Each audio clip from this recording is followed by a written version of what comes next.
Welcome back to PGFracing. Going to be looking at the Millennium reign or the 1,000 years and just the different views.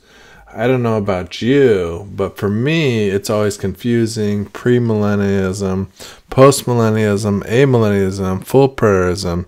Different people's views, like myself, a little different than I am full preterist, but I got a little bit different views, and I'm going to show those as well. I got an A and a B that I'm kind of going back and forth on and just trying to see what makes the most sense and which is the truth. And of course, there can only really be one truth, one baptism, one faith, and one Lord, and one truth.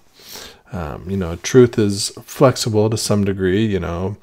A nuclear submarine has a lot of truth behind it and a lot of truth about the biology of a plant. So a lot of things not discussed in the Bible are truths, but we're understanding and learning new truths.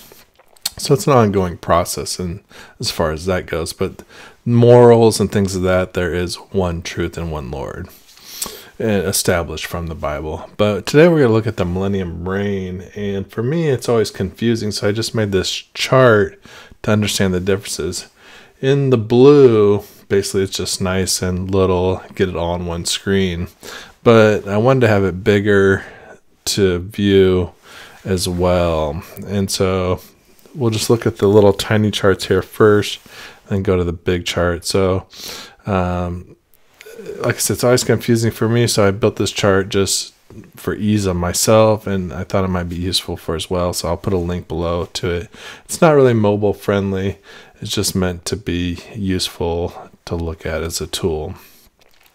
So the view of the 1,000 years was premillennialism. It's a future literal reign of Christ on earth before the final judgment. The return of the Christ is before the 1,000 years. Postmillennialism, Christ returns after the 1,000 years. With amillennialism, the 1,000 years isn't literal, it's symbolic, and so it's after this symbolic period or church age. Historicist view is similar to amillennialism. However, it seems they're not saying that Christ's return is necessarily literal, that it's ongoing forever and ever, that he's constantly returning in some form or manner. And we have some on the Bible study that kind of adopted that a little bit.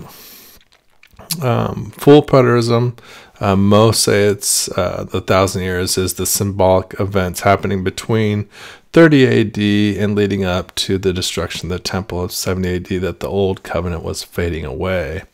And Christ's return is somewhere between 66 and 70 AD. A lot of full preterists pick different dates, and some say it's not even a literal, that it was symbolic as well, and some say it was literal, like Josephus mentioning coming in the clouds. Now, my view, I'm kind of going with PGFracing A and PGFracing B. I've put them out there a little bit lately. I haven't so much put the A view, but it's kind of where I've always leaned, or most of the time. It's a symbolic time between the first Jewish-Roman War in 66 and 73 AD and the second Jewish-Roman War in 132 to 136 AD. So that'd be roughly, what's that, roughly in between a 60 and 70 year period, so a symbolic time. And Christ returns, still full preterist view, 66 or 67 AD, as Josephus wrote. And then the B, which I just kind of, PGFracing B, came across recently, is that it was a literal 1,000 years in between 66 to 73 AD and 1095, where the 1,000 years is literal. Then Pope Urban II incites the countries all around Europe into going into the First Crusade Wars. He gives a speech in 1095. So you have the literal 1,000 years, then Satan's loose for a little period, and then you have the first Jewish-Roman War in 1090, or Crusades War in 1099. Still, the second coming happens in 66 or 67 AD. And then just how to utilize this, you just want to put your mouse up in the corner, or maybe your scroll bar, and scroll over to the right, and you can see these nice and big, each one and their differences. So you just kind of scroll over to the right, and you can see all these. And you can pause your video if you want to see these bigger.